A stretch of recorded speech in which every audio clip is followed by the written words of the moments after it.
amigos, ¿qué tal? Bienvenidos a un nuevo video donde te estaré explicando los componentes de un ordenador. Bueno, bienvenidos, daremos comienzo a explicarte los componentes principales de un ordenador.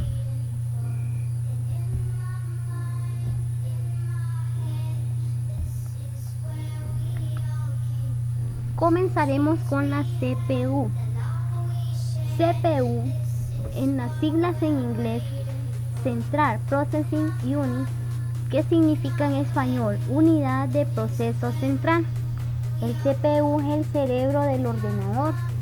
Referimos a la parte de la computadora en la que se controlan y originan comandos directos que generan las diferentes funciones de la CPU. Esta realiza las tareas tanto de cálculos, comparaciones, almacenamiento de búsqueda, ordenamiento de datos. Las partes del microprocesador. Unidad de control. Sirve para decodificar e interpretar instrucciones o tomar instrucciones de memoria.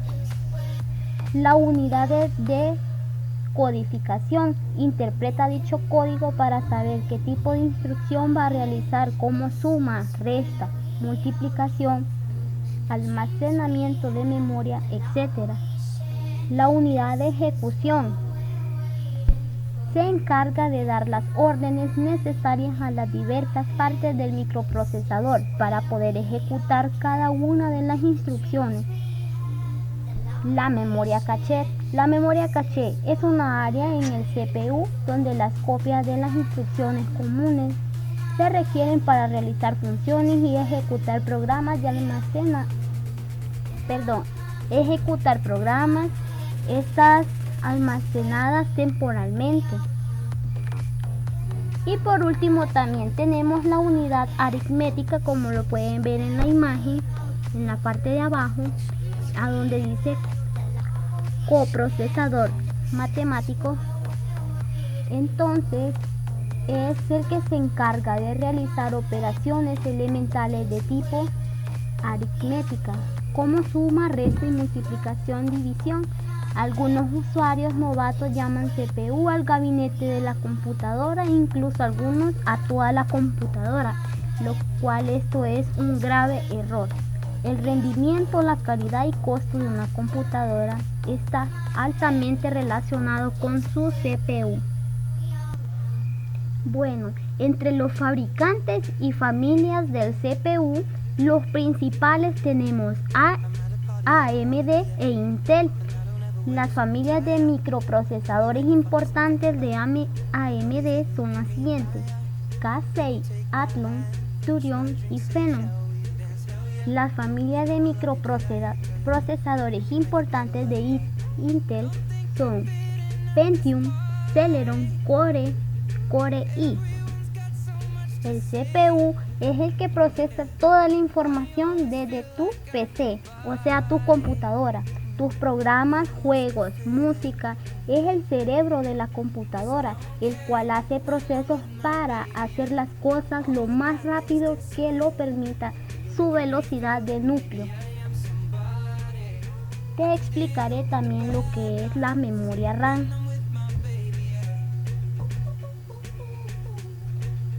La memoria RAM es la memoria principal de un dispositivo donde se almacena programas y datos informativos.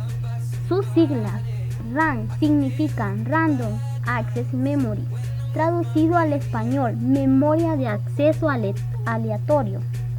La memoria RAM sirve para mejorar la velocidad de respuesta al momento de utilizar algún programa en el ordenador, ya que la información que necesita dicho programa para hacer funcionar se encuentra almacenada en la memoria RAM.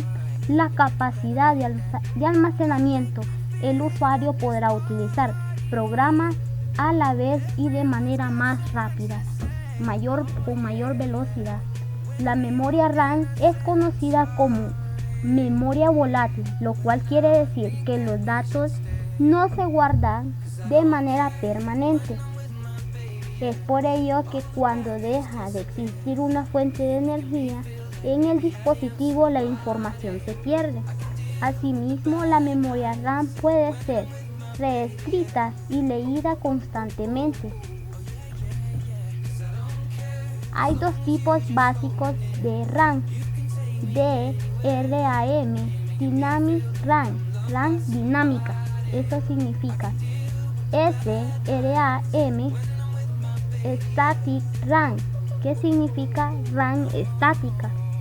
Los dos tipos difieren en la tecnología que usan para almacenar los datos. La RAM dinámica necesita ser refrescada cientos de veces por segundo, mientras que la RAM estática no necesita ser refrescada tan frecuentemente, lo que hace más rápida, pero también más cara que la RAM dinámica. En los tipos de RAM tenemos la DDR, que tiene doble velocidad de transmisión de datos o frecuencia de trabajo. Este es uno de los tipos más comunes de memoria que se encuentran bien en las computadoras portátiles o las de escritorio. La RAM DDR1, esta es capaz de una velocidad de transferencia máxima de 3200 MB por segundo. La RAM DDR2, lanzada en el 2004, opera con una velocidad de bus de 400 MHz y con 1.8 vatios. Se monta en pines o contactos de 240, pero en la realidad la DDR2 se comunica con la computadora a una tasa más rápida, debido a que envía datos 2 veces en cada ciclo del reloj. Esto duplica la tasa de transferencia de datos de la velocidad del bus de la computadora. También tenemos la DDR3, lanzada en el 2007, con 1.5 vatios y trabaja a 1066 MHz. Se monta en módulos DIN de 240 pines o contactos, al igual que la DDR2, pero no son compatibles, pues funcionan a diferentes velocidades y voltajes. También tenemos la DDR4, lanzada en el 2014, con 1.4 vatios y una velocidad de 2133 MHz. Se monta en módulos DIN de 288 contactos. Ahora pasaré a explicarte qué es el disco duro. Ahí lo puedes ver en la imagen que tengo en pantalla y te explicaré qué es el disco duro, ya que este es el dispositivo de almacenamiento de datos que emplea un sistema de grabación magnética para almacenar archivos digitales. Se compone de uno o más platos o discos rígidos unidos por un mismo eje que giran a gran velocidad dentro de una caja metálica sellada. Sobre cada plato y cada una de sus caras se sitúa un cabezal de lectura-escritura que flota sobre una delgada lámina de aire generada por la rotación de los discos en memoria no volátil. Las características de un disco duro. Estas son las características que se deben tener en cuenta en un disco duro, que son el tiempo de medio acceso. Esto significa tiempo de medio que tarda la aguja en situarse en la pista y el sector deseado. Es la suma de tiempo medio de búsqueda, situarse en la pista, tiempo de lectura, escritura, y la latencia media, el situarse en el sector. También tenemos tiempo de medio de búsqueda. Esto significa que tarda la aguja en situarse en la pista deseada. Es la mitad del tiempo empleado por la aguja en ir desde la pista periférica hasta la más central del disco. Tiempo de lectura y escritura. Esto quiere decir tiempo medio que tarda el disco en leer o escribir nueva información. Esto depende de la cantidad de información que se quiere leer o escribir, el tamaño de bloque, el número de cabezas, el tiempo por vuelta y la cantidad de sectores por pista. También tenemos la latencia media. Esto quiere decir que es el tiempo medio que tarda la aguja en situarse en el sector deseado. Es la mitad de tiempo empleado en una rotación completa del disco. También te voy a explicar la velocidad de rotación, que esto quiere decir que es la velocidad a la que gira el disco duro, a la que gira el disco duro, ¿verdad? Entonces es más exactamente la velocidad a la que giran los platos del disco, que a donde se almacenan magnéticamente los datos. La regla es: a mayor velocidad de rotación, más alta será la transferencia de datos, pero también mayor será el ruido y mayor será el calor generado por el disco duro. También te voy a explicar la tasa de transferencia, que quiere decir la velocidad a la que pueda transferir la información de la computadora. Una vez que la aguja está situada en la pista y sector correcto, puede ser velocidad sostenida o de pico. Bueno, en conclusión, el disco duro tiene una función indispensable, pues es el encargado de guardar y administrar todo el contenido y las funciones que se agreguen o descarguen en la computadora. Otra tarea que cumple es el sostener el sistema operativo para que el usuario interactúe con la computadora y logre sus objetivos. También yo te voy a explicar para qué sirve el disco duro. Este sirve para administrar el sistema operativo, almacenar la información, almacenar programas, guardar archivos, interactuar con el resto del software, almacenar videos, almacenar texto, almacenar audio, instalar programas, sostener el funcionamiento del sistema operativo y muchos otros más programas. También existen 4 clases de discos duros que también las debes conocer, y son los discos duros SAS, disco duro SCSI, disco duro ID, y ella también está en disco duro SATA. Ahora pasaré a explicarte qué es una fuente de poder. Voy a explicarte qué es una fuente de poder. Esta es un componente del computador, o sea, la computadora, que se encarga de transformar una corriente eléctrica alterna en una corriente eléctrica continua, transmitiendo la corriente eléctrica imprescindible y necesaria a los ordenadores para un buen funcionamiento y protección de estos. Son conocidos 2 tipos de fuentes de poder: la fuente de poder AT y fuente de poder ATX. Estos dispositivos son vitales,